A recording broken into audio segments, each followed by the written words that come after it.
पुस्तकालय कृष्ण देवत्व के सर्वोच्च व्यक्तित्व अध्याय 86 सुभद्रा का अपहरण और भगवान कृष्ण का श्रुतदेव और बहुलाश से भेंट। पिछले अध्याय में वर्णित घटनाओं को सुनने के बाद राजा परीक्षित कृष्ण और उनकी लीलाओं के बारे में सुनने के लिए और अधिक उत्सुक हो गए और इस प्रकार उन्होंने शुकदेव गोस्वामी से पूछताछ की कि कैसे उनकी दादी सुभद्रा का उनके दादा अर्जुन द्वारा भगवान कृष्ण के कहने पर अपहरण कर लिया गया था।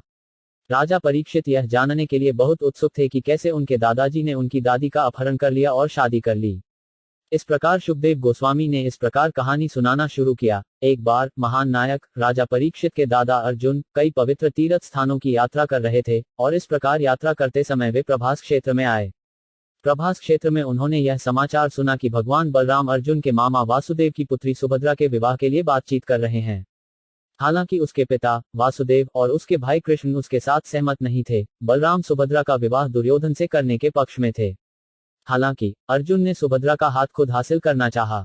जैसे ही उसने सुभद्रा और उसकी सुंदरता के बारे में सोचा, अर्जुन उससे शादी करने के विचार से अधिक मोहित हो गया और मन में एक योजना के साथ उसने एक वैष्णव सन्यासी की तरह कपड़े पहने, अपने हाथ में एक त्रिदंड लेकर। मायावादी सन्यासी एक दंड या एक छड़ी लेते हैं, जबकि वैष्णव सन्यासी 3 दंड या 3 छड़ें लेते हैं। 3 छड़ें या त्रिदंड इंगित करते हैं कि एक वैष्णव सन्यासी अपने शरीर, मन और शब्दों से भगवान के परम व्यक्तित्व की सेवा करने का संकल्प लेता है। त्रिदंड संन्यास की प्रणाली लंबे समय से अस्तित्व में है और वैष्णव सन्यासियों को त्रिदंडी या कभी कभी त्रिदंड स्वामी या त्रिदंड गोस्वामी कहा जाता है। सन्यासियों को आमतौर पर प्रचार कार्य के लिए पूरे देश में यात्रा करने के लिए कहा जाता है, लेकिन भारत में वर्षा ऋतु के 4 महीनों के दौरान जुलाई से अक्टूबर तक वे यात्रा नहीं करते हैं, बल्कि एक स्थान पर आश्रय लेते हैं और बिना रुके वहीं रहते हैं। सन्यासी की इस गतिहीनता को चातुर्मास्य व्रत कहा जाता है। जब कोई सन्यासी इन 4 महीनों के लिए एक स्थान पर रहता है, तो उस स्थान के स्थानीय निवासी आध्यात्मिक रूप से उन्नत होने के लिए उसकी उपस्थिति का लाभ उठाते हैं। अर्जुन एक त्रिदंडी सन्यासी के वेश में द्वारका शहर में वर्षा ऋतु के 4 महीनों तक रहे। एक योजना बनाई जिससे वह सुभद्रा को अपनी पत्नी के रूप में प्राप्त कर सकें। भगवान बलराम सहित द्वारका का कोई भी निवासी सन्यासी को अर्जुन के रूप में नहीं पहचान सका, इसलिए उन सभी ने वास्तविक स्थिति को जाने बिना सन्यासी को अपना सम्मान और प्रणाम किया। एक दिन भगवान बलराम ने इस विशेष सन्यासी को अपने घर दोपहर के भोजन के लिए आमंत्रित किया। बलराम जी ने बहुत आदरपूर्वक उन्हें सभी प्रकार के स्वादिष्ट व्यंजन पेश किए और तथाकथित सन्यासी वैभव से भोजन कर रहे थे। बलराम जी के घर में भोजन करते समय अर्जुन केवल सुंदर सुभद्रा को देख रहे थे, जो बड़े बड़े वीरों और राजाओं के लिए बहुत ही आकर्षक थी। उसके लिए प्यार से अर्जुन की आंखों में चमक आ गई और उसने उसकी ओर चमकती हुई आंखों से देखा। अर्जुन ने निश्चय किया कि किसी न किसी तरह वह सुभद्रा को अपनी पत्नी के रूप में प्राप्त करेगा और इस तीव्र इच्छा के कारण उसका मन उत्तेजित हो गया। महाराज परीक्षित के दादा अर्जुन स्वयं असाधारण रूप से सुंदर थे और सुभद्रा के लिए उनकी शारीरिक संरचना बहुत आकर्षक थी, जिन्होंने अपने मन में निर्णय लिया कि वह केवल अर्जुन को ही अपने पति के रूप में स्वीकार करेंगी। एक साधारण लड़की के रूप में वह अर्जुन को देखकर बड़े मजे से मुस्कुरा रही थी। इस प्रकार अर्जुन भी उससे अधिकाधिक आकर्षित होता गया। इस तरह सुभद्रा ने खुद को अर्जुन को समर्पित कर दिया और उन्होंने किसी भी तरह से उससे शादी करने का संकल्प लिया। फिर वह 24 घंटे इसी सोच में डूबा रहा कि वह सुभद्रा को अपनी पत्नी के रूप में कैसे प्राप्त कर सकता है। वह सुभद्रा को पाने के विचार से पीड़ित थे और उनके मन में एक पल की भी शांति नहीं थी। एक बार की बात है, सुभद्रा रथ पर बैठी महल के किले से मंदिर में देवताओं के दर्शन करने के लिए निकली। अर्जुन ने इस अवसर का लाभ उठाया और वासुदेव और देवकी की अनुमति से उसका अपहरण कर लिया। सुभद्रा के रथ पर सवार होकर उन्होंने स्वयं को युद्ध के लिए तैयार किया। सिपाहियों ने अपना धनुष लेकर और बाणों से उसे रोकने का आदेश दिया। अर्जुन ने सुभद्रा को उठा लिया। जब अर्जुन द्वारा सुभद्रा का अपहरण किया जा रहा था, तब उसके रिश्तेदार और परिवार के सदस्य रोने लगे, लेकिन फिर भी उसने उसे ले लिया, जैसे एक शेर अपने शिकार को ले जाता है और चला जाता है। जब भगवान बलराम को यह बताया गया कि तथाकथित सन्यासी अर्जुन थे, जिन्होंने सुभद्रा को हर लेने के लिए ऐसी युक्ति की योजना बनाई थी और यह कि वे वास्तव में उसे ले गए थे, तो वे बहुत क्रोधित हुए। जिस प्रकार पूर्णिमा के दिन समुद्र की लहरें उत्तेजित हो जाती हैं, उसी प्रकार भगवान बलराम बहुत व्याकुल हो जाते हैं। भगवान कृष्ण अर्जुन के पक्ष में थे, इसलिए परिवार के अन्य सदस्यों के साथ उन्होंने बलराम के चरणों में गिरकर और उनसे अर्जुन को क्षमा करने की भीख मांगकर शांत करने की कोशिश की। कृष्ण ने भगवान बलराम को आश्वस्त किया कि सुभद्रा अर्जुन से जुड़ी हुई हैं, और इस प्रकार बलराम यह जानकर प्रसन्न हुए कि वह अर्जुन को अपने पति के रूप में चाहती हैं। मामला सुलझा लिया गया था और नवविवाहित जोड़े को खुश करने के लिए भगवान बलराम ने दहेज भेजने की व्यवस्था की, जिसमें हाथियों, रथों, घोड़ों, नौकरों और नौकरानियों सहित धन की बहुतायत थी। महाराज परीक्षित कृष्ण के बारे में अधिक सुनने के लिए बहुत उत्सुक थे, और इसलिए अर्जुन द्वारा सुभद्रा के अपहरण का वर्णन समाप्त करने के बाद शुकदेव गोस्वामी ने एक और कहानी सुनाना शुरू किया, जो इस प्रकार है। विदेह राज्य की राजधानी मिथिला नगरी में एक गृहस्थ ब्राह्मण रहता था। यह ब्राह्मण, जिसका नाम शुतदेव था, भगवान कृष्ण का बहुत बड़ा भक्त था। चूंकि वह पूरी तरह से कृष्ण भावनाभावित था और हमेशा भगवान की सेवा में लगा रहता था, वह मन में पूरी तरह से शांत था और सभी भौतिक आकर्षण से अलग था। वह बहुत विद्वान था और कृष्ण भावनामृत में पूरी तरह से स्थित होने के अलावा उसकी और कोई इच्छा नहीं थी। हालांकि गृहस्थ जीवन के क्रम में उन्होंने कभी भी बहुत कष्ट नहीं उठाया। अपनी आजीविका के लिए कुछ भी कमाएं, वह बिना अधिक प्रयास के जो कुछ भी प्राप्त कर सकता था उससे संतुष्ट था, और किसी न किसी तरह से वह उसी तरह रहता था। हर दिन उसे जीवन की जरूरत की चीजें उतनी ही मात्रा में मिलती थी जितनी उसे चाहिए, उससे ज्यादा नहीं। यही उनकी नियति थी। ब्राह्मण को अपनी आवश्यकता से अधिक प्राप्त करने की कोई इच्छा नहीं थी, और इस प्रकार वह ब्राह्मण के जीवन के नियामक सिद्धांतों को शांतिपूर्ण ढंग से क्रियान्वित कर रहा था, जैसा कि प्रकट शास्त्रों में निहित है।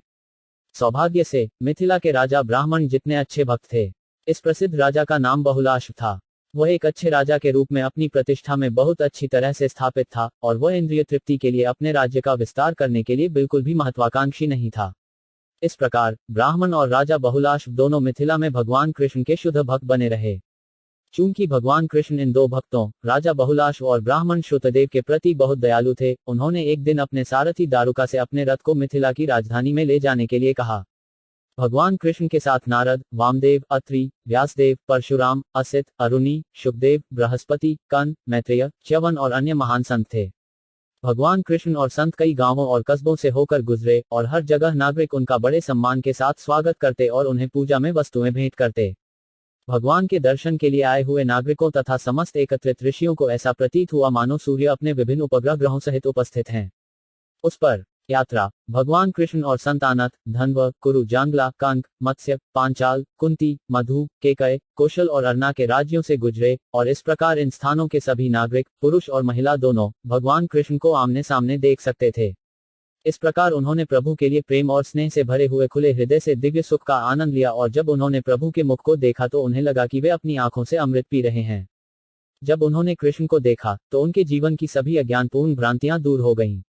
जब भगवान विभिन्न देशों से गुजरते थे और लोग उनसे मिलने आते थे, तो बस उन पर एक नजर डालने से भगवान उन्हें सभी सौभाग्य प्रदान करते थे और उन्हें सभी प्रकार के अज्ञान से मुक्त कर देते थे।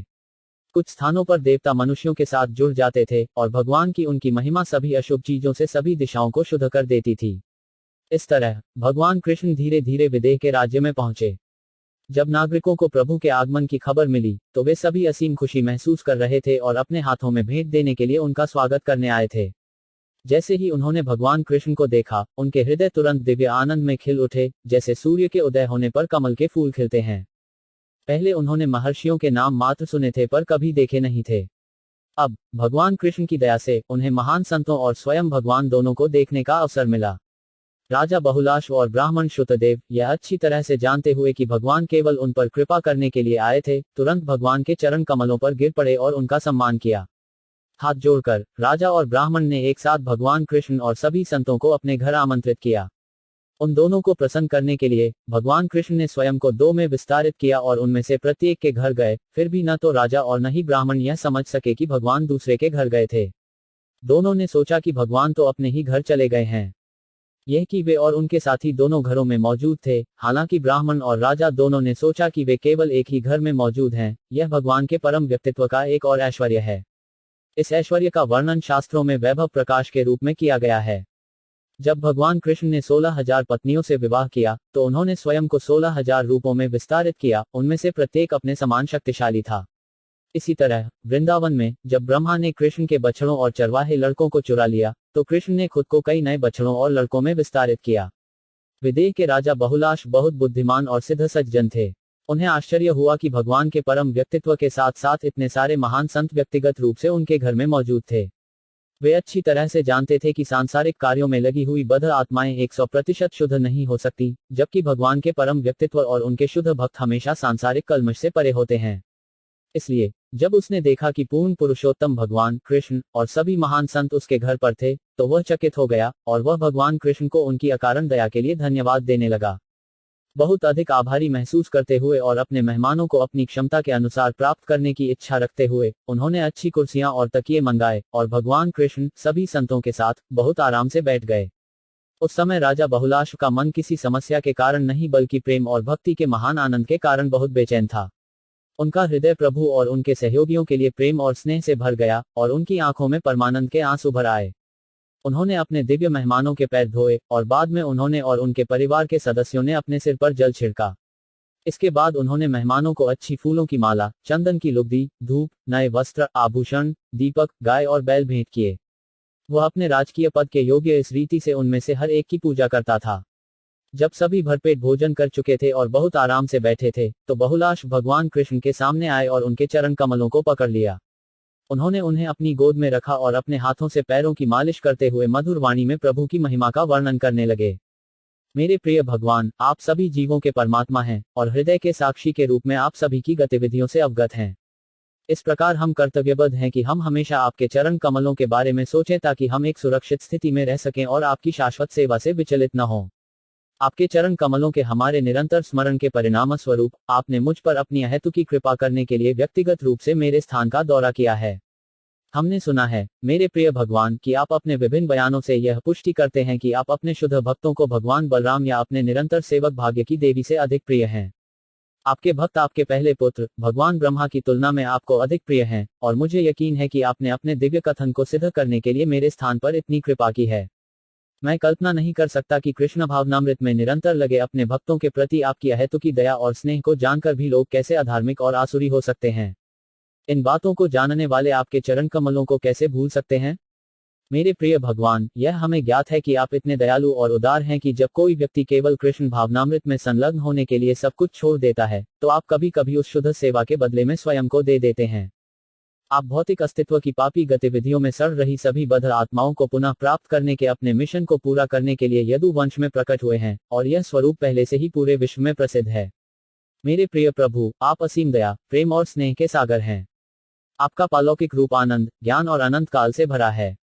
आप श्याम सुंदर कृष्ण के रूप में अपने सुंदर रूप से हर किसी का दिल आकर्षित कर सकते हैं। आपका ज्ञान असीमित है और सभी लोगों को यह सिखाने के लिए कि भक्ति सेवा कैसे निष्पादित की जाए, आपने अपने अवतार नर नारायण को भेजा है, जो बद्रीनारायण में घोर तपस्या और तपस्या में लीन है। इसलिए कृपया आपके चरण कमलों में मेरा विनम्र प्रणाम स्वीकार करें। मेरे प्रिय भगवान, मैं आपसे और आपके साथियों, महान संतों और ब्राह्मणों से अनुरोध करता हूं कि कम से कम कुछ दिनों के लिए मेरे स्थान पर रहें ताकि प्रसिद्ध राजा निमि का यह परिवार आपके चरण कमलों की धूल से पवित्र हो सके। भगवान कृष्ण अपने भक्त के अनुरोध को अस्वीकार नहीं कर सके और इस प्रकार मिथिला शहर और उसके सभी नागरिकों को पवित्र करने के लिए ऋषियों के साथ कुछ दिनों तक वहां रहे। इस बीच ब्राह्मण श्रुतदेव एक साथ अपने घर पर भगवान कृष्ण और उनके सहयोगियों को प्राप्त करते हुए आनंद से अभिभूत हो गए। अपने मेहमानों को बैठने की अच्छी जगह देने के बाद ब्राह्मण ने अपनी चादर को लहराते हुए नृत्य करना शुरू कर दिया। श्रुतदेव बिल्कुल भी अमीर नहीं होने के कारण अपने विशिष्ट अतिथियों भगवान कृष्ण और ऋषियों को केवल गद्दे, लकड़ी के तख्ते, पुआल के कालीन आदि की पेशकश करते थे, लेकिन उन्होंने अपनी क्षमता के अनुसार उनका स्वागत किया। उसने भगवान और ऋषियों की बहुत प्रशंसा की और उसने और उसकी पत्नी ने उनमें से प्रत्येक के पैर धोए। इसके बाद उन्होंने जल लेकर उसका छिड़काव किया अपने परिवार के सभी सदस्यों के ऊपर, और यद्यपि ब्राह्मण बहुत गरीब दिखाई देता था, वह उस समय सबसे भाग्यशाली था। जबकि श्रुतदेव भगवान कृष्ण और उनके सहयोगियों का स्वागत कर रहे थे, वे दिव्य आनंद में अपने आप को भूल गए। भगवान और उनके साथियों का स्वागत करने के बाद उन्होंने अपनी क्षमता के अनुसार फल, धूप, सुगंधित जल, सुगंधित मिट्टी, तुलसी के पत्ते, खुशबू से और कमल के फूल लाए। वे कीमती वस्तुएं नहीं थीं और उन्हें आसानी से प्राप्त किया जा सकता था, लेकिन चूंकि वे भक्तिपूर्ण प्रेम के साथ अर्पित किए गए थे, भगवान कृष्ण और उनके सहयोगियों ने उन्हें सहर्ष स्वीकार कर लिया। ब्राह्मण की पत्नी ने चावल और दाल जैसे साधारण भोजन पकाए और भगवान कृष्ण और उनके अनुयायी उन्हें स्वीकार करने के लिए बहुत प्रसन्न थे क्योंकि वे भक्तिपूर्ण प्रेम में पेश किए गए थे। जब भगवान कृष्ण और उनके सहयोगियों को इस तरह से भोजन कराया गया, तो ब्राह्मण श्रुतदेव इस प्रकार सोच रहे थे, मैं गृहस्थ जीवन के गहरे अंधेरे कुएं में गिर गया हूं और सबसे दुर्भाग्यशाली व्यक्ति हूं। यह कैसे संभव हो सकता है कि भगवान कृष्ण, जो पूर्ण पुरुषोत्तम भगवान हैं, और उनके सहयोगी महान संत, जिनकी उपस्थिति मात्र से एक स्थान तीर्थ स्थल के रूप में पवित्र हो जाता है, मेरे स्थान पर आने के लिए सहमत हो गए हैं?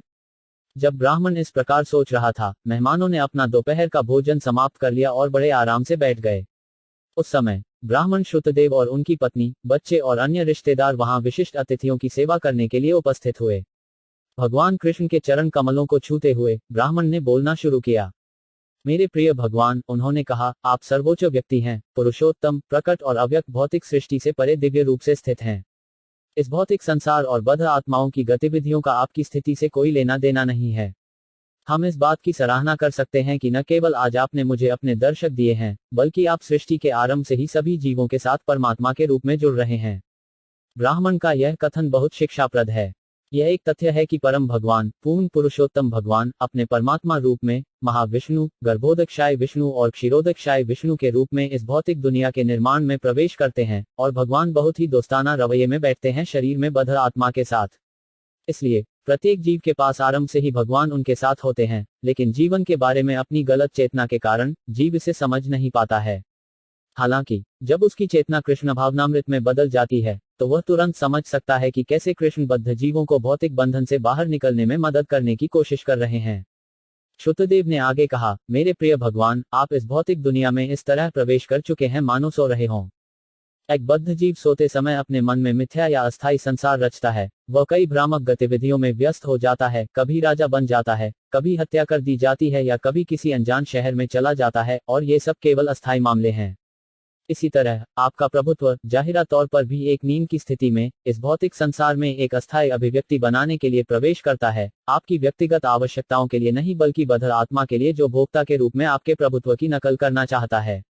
भौतिक संसार में बद्ध आत्मा का आनंद अस्थायी और भ्रामक है, और फिर भी बद्ध आत्मा अपने मायावी आनंद के लिए ऐसी अस्थायी स्थिति बनाने में स्वयं असमर्थ है।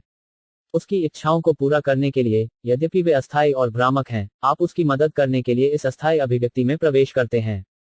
इस प्रकार बद्ध आत्मा के भौतिक संसार में प्रवेश करने की शुरुआत से आप उसके निरंतर साथी हैं। इसलिए जब बद्ध आत्मा एक शुद्ध भक्त के संपर्क में आती है और भक्ति सेवा में लग जाती है, तो आपकी पालौकिक लीलाओं को सुनने की प्रक्रिया से शुरू होती है, आपकी पालौकिक गतिविधियों को महिमामंडित करती है, मंदिर में आपके शाश्वत रूप की पूजा करती है, आपको प्रार्थना करती है और आपको भोग लगाती है। आपकी पालौकिक स्थिति को समझने के लिए चर्चा, वह धीरे धीरे भौतिक अस्तित्व के कल्मश से मुक्त हो जाता है। और जैसे ही उसका हृदय सारी भौतिक धूल से मुक्त हो जाता है, आप धीरे धीरे वहां दिखाई देने लगते हैं। यद्यपि आप निरंतर बद्ध जीव के साथ हैं, केवल जब वह भक्ति सेवा से शुद्ध हो जाता है तभी आप उसके सामने प्रकट होते हैं। अन्य जो सकाम कर्मों से मोहित हो जाते हैं, या तो वैदिक आदेश या प्रथागत व्यवहार से, और जो भक्ति सेवा नहीं लेते हैं, वे जीवन की शारीरिक अवधारणा के बाहरी सुख से मोहित हो जाते हैं। तुम नहीं हो ऐसे व्यक्तियों के सामने प्रकट किया, बल्कि आप उनसे बहुत दूर रहते हैं। लेकिन जो आपकी भक्ति सेवा में संलग्न है और आपके पवित्र नाम के निरंतर जप से अपने दिल को शुद्ध करता है, उसके लिए आप बहुत आसानी से उसके शाश्वत निरंतर साथी के रूप में समझे जाते हैं। ऐसा कहा जाता है कि भगवान एक भक्त के हृदय में बैठे हुए उसे दिशा देते हैं, जिसके द्वारा वह बहुत जल्दी घर वापस आ सकता है, आपके पास वापस आ सकता है। आपका यह सीधा आदेश भक्त के हृदय में आपके अस्तित्व को प्रकट करता है। केवल एक भक्त ही अपने हृदय के भीतर आपके अस्तित्व की तुरंत सराहना कर सकता है, जबकि एक व्यक्ति के लिए जो जीवन की केवल शारीरिक अवधारणा रखता है और इंद्रिय तृप्ति में लगा हुआ है, आप हमेशा योगमाया के पर्दे से ढके रहते हैं। ऐसा व्यक्ति यह नहीं जान सकता कि आप उसके बहुत निकट हैं, उसके हृदय में बैठे हुए हैं। एक अभक्त के लिए आप केवल परम मृत्यु के रूप में सराहे जाते हैं। अंतर वैसा ही है जैसे एक बिल्ली अपने बिल्ली के बच्चे को अपने मुंह में ले जाती है और एक चूहे को अपने मुंह में ले जाती है। चूहे को बिल्ली के मुंह में अपनी मृत्यु का आभास होता है, जबकि बिल्ली के मुंह में बिल्ली के बच्चे मातृ स्नेह का अनुभव करते हैं। इसी प्रकार आप सभी के लिए मौजूद हैं, लेकिन अभक्त आपको परम क्रूर मृत्यु के रूप में महसूस करता है, जबकि एक भक्त के लिए आप सर्वोच्च शिक्षक और दार्शनिक हैं। नास्तिक इसलिए भगवान की उपस्थिति को मृत्यु के रूप में समझता है, लेकिन भक्त हमेशा अपने दिल के भीतर भगवान की उपस्थिति को समझता है, आपसे निर्देश लेता है और भौतिक संसार के प्रदूषण से अप्रभावित रूप से रहता है। आप भौतिक प्रकृति की गतिविधियों के सर्वोच्च नियंत्रक और अधीक्षक हैं। पुरुषों का नास्तिक वर्ग केवल भौतिक प्रकृति की गतिविधियों का निरीक्षण करता है, लेकिन आपको मूल पृष्ठभूमि के रूप में नहीं पा सकता है। हालांकि एक भक्त भौतिक प्रकृति की हर गतिविधि में तुरंत आपका हाथ देख सकता है। योगमाया का पर्दा आपके भक्त की आंखों को नहीं ढक सकता, लेकिन यह अभक्त की आंखों को ढक सकता है। अभक्त आपको आमने सामने देखने में असमर्थ है। जिस प्रकार एक व्यक्ति जिसकी आंखें बादल के आवरण से अवरुद्ध हो जाती हैं, वह सूर्य को नहीं देख सकता, हालांकि बादल के ऊपर उड़ने वाले लोग धूप को ज्यों का त्यों देख सकते हैं। मेरे प्रिय भगवान, मैं आपको अपना सम्मानपूर्वक प्रणाम करता हूँ। मेरे प्रिय स्वयंभू भगवान, मैं आपका शाश्वत सेवक हूँ। अतएव आप मुझे आज्ञा दीजिए, मैं आपके लिए क्या कर सकता हूँ। जब तक आप उसे दिखाई नहीं देते तब तक वातानुकूलित आत्मा को 3 गुना दुखों के रूप में भौतिक संदूषण की पीड़ा महसूस होती है। और जैसे ही आप कृष्ण भावनामृत के विकास के द्वारा दिखाई देते हैं, भौतिक अस्तित्व के सभी दुख एक साथ समाप्त हो जाते हैं। पूर्ण पुरुषोत्तम भगवान कृष्ण स्वाभाविक रूप से अपने भक्तों के प्रति बहुत अधिक स्नेह रखते हैं।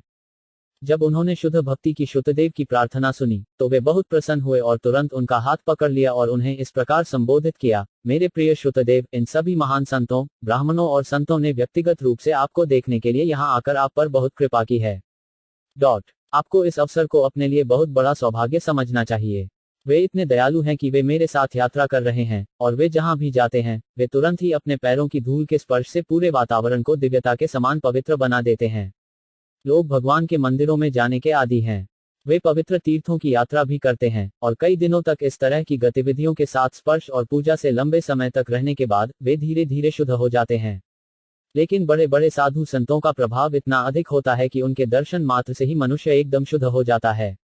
इसके अलावा तीर्थों या विभिन्न देवताओं की पूजा की बहुत शुद्ध करने वाली शक्ति भी संत व्यक्तियों की कृपा से प्राप्त होती है। संत व्यक्तियों की उपस्थिति के कारण एक तीर्थ स्थल एक पवित्र स्थान बन जाता है। मेरे प्रिय श्रुतदेव, जब कोई व्यक्ति ब्राह्मण के रूप में जन्म लेता है, तो वह तुरंत सभी मनुष्यों में सर्वश्रेष्ठ बन जाता है। और यदि ऐसा ब्राह्मण आत्मसंतुष्ट रहकर तपस्या करता है, वेदों का अध्ययन करता है और मेरी भक्ति सेवा में संलग्न होता है, जैसा कि ब्राह्मण का कर्तव्य है, या दूसरे शब्दों में, यदि एक ब्राह्मण वैष्णव बन जाता है, तो उसकी महानता कितनी अद्भुत है। चतुर्भुज नारायण का मेरा रूप मुझे इतना प्रिय या प्रिय नहीं है जितना कि एक ब्राह्मण वैष्णव है। ब्राह्मण का अर्थ है वैदिक ज्ञान से अच्छी तरह वाकिफ। एक ब्राह्मण पूर्ण ज्ञान का प्रतीक है, और मैं सभी देवताओं का पूर्ण रूप हूँ। कम बुद्धिमान लोग मुझे नहीं समझ पाते और न ही वे मुझे समझ पाते हैं। ब्राह्मण वैष्णव का प्रभाव, वे भौतिक प्रकृति के 3 गुणों से प्रभावित हैं और इस प्रकार मेरी और मेरे शुद्ध भक्तों की आलोचना करने का साहस करते हैं। एक ब्राह्मण वैष्णव, या एक भक्त जो पहले से ही ब्राह्मणवादी मंच पर है, अपने हृदय के भीतर मुझे महसूस कर सकता है, और इसलिए वह निश्चित रूप से निष्कर्ष निकालता है कि संपूर्ण ब्रह्मांडीय अभिव्यक्ति और इसकी विभिन्न विशेषताएं भगवान की विभिन्न शक्तियों के प्रभाव हैं। इस प्रकार उन्हें संपूर्ण भौतिक प्रकृति और कुल भौतिक ऊर्जा की स्पष्ट समझ होती है, और ऐसा भक्त प्रत्येक क्रिया में मुझे ही देखता है, और कुछ नहीं। मेरे प्रिय श्रुतदेव, इसलिए आप इन सभी महान संत व्यक्तियों, ब्राह्मणों और संतों को मेरे प्रामाणिक प्रतिनिधियों के रूप में स्वीकार कर सकते हैं। श्रद्धापूर्वक उनकी पूजा करने से तुम मेरी और अधिक लगन से पूजा करोगे। मैं अपने भक्तों की पूजा को अपनी प्रत्यक्ष पूजा से बेहतर मानता हूँ। यदि कोई मेरे भक्तों की पूजा किए बिना प्रत्यक्ष रूप से मेरी पूजा करने का प्रयास करता है, तो मैं ऐसी पूजा को स्वीकार नहीं करता, भले ही वह बड़े ऐश्वर्य के साथ प्रस्तुत की गई हो। इस प्रकार ब्राह्मण श्रुतदेव और मिथिला के राजा, दोनों ने भगवान के निर्देशन में आध्यात्मिक महत्व के समान स्तर पर कृष्ण और उनके अनुयायियों, महान संतों और साधु ब्राह्मणों दोनों की पूजा की। ब्राह्मण और राजा दोनों ने अंततः आध्यात्मिक दुनिया में स्थानांतरित होने के सर्वोच्च लक्ष्य को प्राप्त किया। भक्त भगवान कृष्ण के अलावा किसी को नहीं जानता, और कृष्ण अपने भक्त के प्रति सबसे अधिक स्नेही हैं। भगवान कृष्ण मिथिला में ब्राह्मण के घर दोनों में रहे, श्रुतदेव और राजा बहुलाश के महल में, और अपने पालौकिक निर्देशों द्वारा उन पर उदारतापूर्वक अनुग्रह करने के बाद वे अपनी राजधानी द्वारका वापस चले गए। इस घटना से हमें जो शिक्षा मिलती है वह यह है कि राजा बहुलाश और श्रुतदेव ब्राह्मण को भगवान ने एक ही स्तर पर स्वीकार किया था, क्योंकि दोनों शुद्ध भक्त थे। भगवान के परम व्यक्तित्व द्वारा पहचाने जाने की यही वास्तविक योग्यता है। चूंकि इस युग में एक क्षत्रिय या ब्राह्मण के परिवार में जन्म लेने का झूठा गर्व करना एक फैशन बन गया है, हम ऐसे लोगों को देखते हैं जिनके पास जन्म के अलावा कोई योग्यता नहीं है और वे ब्राह्मण या क्षत्रिय या वैश्य होने का दावा करते हैं। लेकिन जैसा कि शास्त्रों में कहा गया है, कलो शूद्र संभवः, इस कलयुग में हर कोई शूद्र पैदा होता है। इसका कारण यह है कि संस्कारों के रूप में जानी जाने वाली शुद्धिकरण प्रक्रियाओं का कोई प्रदर्शन नहीं होता है, जो मां की गर्भावस्था के समय से शुरू होती है और व्यक्ति की मृत्यु तक जारी रहती है। किसी को भी किसी विशेष जाति के सदस्य के रूप में वर्गीकृत नहीं किया जा सकता है, विशेष रूप से एक उच्च जाति ब्राह्मण, क्षत्रिय या वैश्य, केवल जन्मसिद्ध अधिकार से। यदि कोई बीज देने की विधि या गर्भदान संस्कार की प्रक्रिया से शुद्ध नहीं होता है, तो उसे तुरंत शूद्रों के बीच वर्गीकृत किया जाता है, क्योंकि केवल शूद्र ही इस शुद्धिकरण प्रक्रिया से नहीं गुजरते हैं। कृष्ण भावनामृत की शुद्धिकरण प्रक्रिया के बिना यौन जीवन केवल शूद्रों या पशुओं की बीज देने वाली प्रक्रिया है। कृष्ण भावनामृत इसलिए शुद्धि की सबसे अच्छी प्रक्रिया है। इस प्रक्रिया से हर कोई एक वैष्णव के मंच पर आ सकता है, जिसमें ब्राह्मण की सभी योग्यताएं शामिल हैं। वैष्णवों को 4 प्रकार की पापमय गतिविधियों से मुक्त होने के लिए प्रशिक्षित किया जाता है: अवैध यौन संबंध, नशे में लिप्त होना, जुआ खेलना और पशु आहार खाना। इन प्रारंभिक योग्यताओं के बिना कोई ब्राह्मणवादी मंच पर नहीं हो सकता है, और एक योग्य ब्राह्मण बने बिना वह एक शुद्ध भक्त नहीं बन सकता है। इस प्रकार कृष्ण के 86वें अध्याय का भक्तिवेदांत तात्पर्य समाप्त होता है। सुभद्रा का अपहरण और भगवान कृष्ण का शुतदेव और बहुलाश का दर्शन।